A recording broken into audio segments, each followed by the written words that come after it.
Never, ever imagine a cow like that again. After you've tossed out all recollection of what a cow looks like, I'd like to imagine a noun. Any noun like a person, place, or thing. Once you've got this person, place, or thing, draw or paint it on whatever surface you've chosen to make art out of. As you can see, I've chosen to make art out of a tortilla. After you've drawn, painted, or sketched this noun, I'd like for you to add cow-like features. Examples include a face, legs, ears, and horns, and others. But the last two are optional.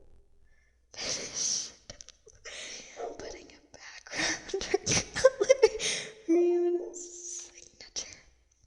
Lastly, present it, gift it, hang it up, or even use it as a model to create a 3D version.